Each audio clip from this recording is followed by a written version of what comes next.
et la reddition des comptes. Bref, un Sénégal juste puisque transparent et au meilleur standard de la bonne gouvernance. À cet égard, nous ne pouvions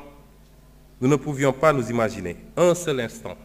que le mal était si profond. L'audit des finances publiques sur la période du 1er mars 2019 au 31 mars 2024 est à ce point particulièrement révélateur des dérives du précédent régime,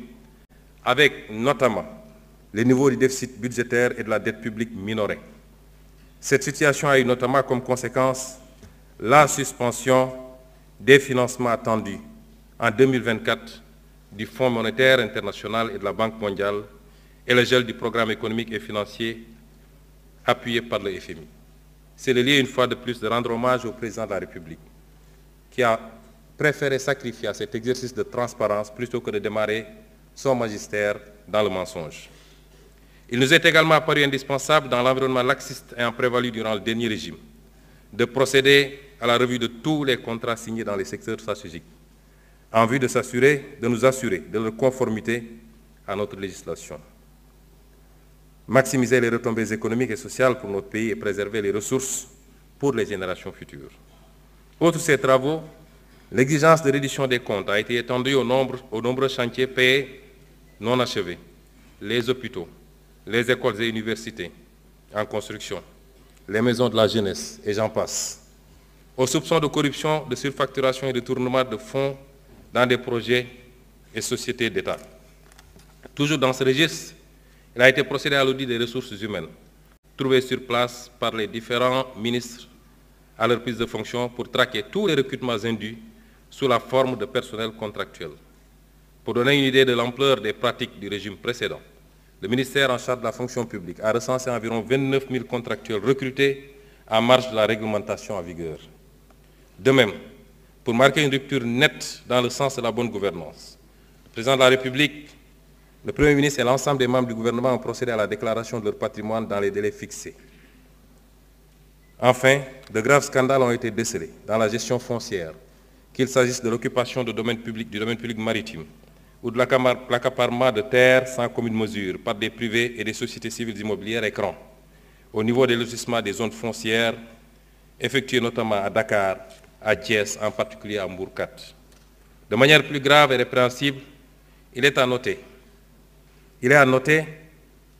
de la prévarication et de la privatisation du patrimoine foncier et bâti de l'État. Pour rester dans ce registre de la bonne gouvernance,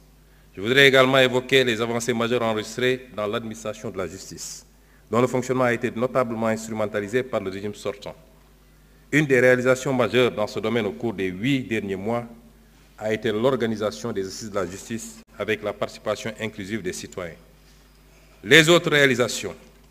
ou initiatives lancées ont trait à la protection des lanceurs d'alerte, la modernisation de l'administration pénitentiaire et la prise en charge judiciaire des dossiers des victimes de la période préélectorale. À cet effet, en plus de l'inscription budgétaire de crédits destinés aux victimes, il sera proposé à votre auguste Assemblée, dans les semaines à venir, un projet de loi rapportant la loi d'amnistie votée le 6 mars 2024 par la précédente législature. Pour que toute la lumière soit enfin faite et les responsabilités établies de quelque bord qu'elles se situent. Il ne s'agit pas ici de chasse aux sorcières, encore moins de vengeance, car aucun sentiment de revanche ne nous anime. Loin de là, il s'agit simplement de justice, pilier sans lequel aucune paix sociale ne peut être garantie. Monsieur le Président de l'Assemblée nationale, honorables députés, la vision d'un Sénégal souverain a été prise en charge dès la formation du gouvernement, avec notamment l'exigence de défendre en tout premier lieu les intérêts du Sénégal et de ne plus jamais nous laisser dicter notre conduite dans la gestion des affaires publiques et la défense du citoyen sénégalais. Il en est pour preuve les positions ouvertement affichées par M. le Président de la République dans les instances internationales, que ce soit à la tribune des Nations Unies, au Forum mondial pour la souveraineté et l'innovation vaccinale, au sommet des Jeux olympiques du développement durable, aux réunions de l'Organisation de la coopération islamique. Nous militons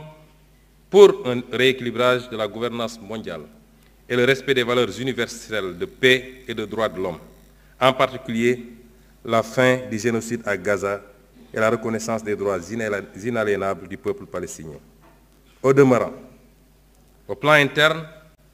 la célébration du 80e anniversaire du massacre des tirailleurs sénégalais à Thiaroye, le 1er décembre 1944,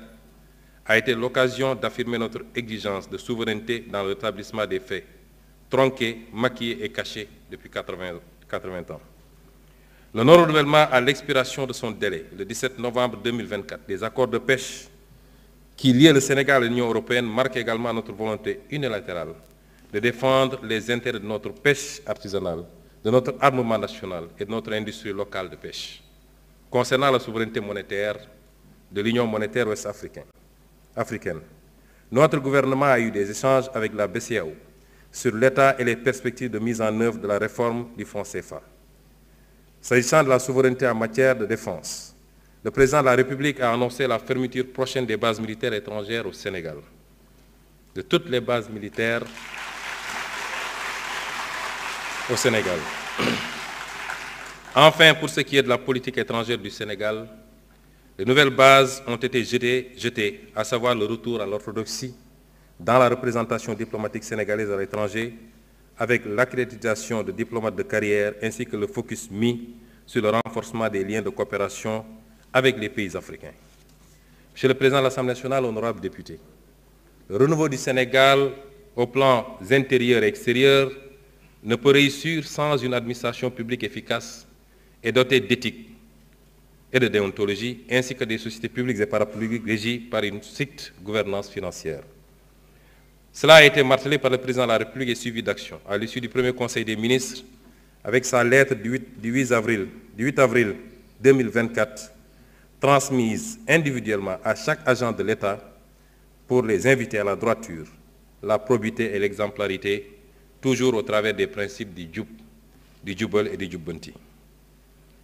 Nous avons écouté et compris, Monsieur le Président de l'Assemblée nationale, honorables députés, la demande citoyenne pour une meilleure gouvernance du pays. Mais nous avons également accordé une priorité au cours des 8 derniers mois à la demande sociale des Sénégalais qui veulent une meilleure qualité de vie.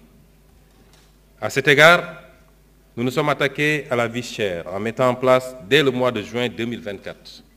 dans un contexte de finances publiques en détresse, des mesures de réduction des prix de denrées de première nécessité. Concernant le coût du carburant et de l'électricité, les mesures utiles ont été prises pour le rétablissement de l'orthodoxie dans la passation des marchés d'approvisionnement en hydrocarbures et la diversification de leurs sources. S'agissant du cadre de vie des Sénégalais, notre gouvernement a eu engagé depuis le mois d'avril de fortes initiatives pour la gestion des inondations et les crues, pour le fonctionnement régulier du ramassage des ordures par l'appurement des arriérés.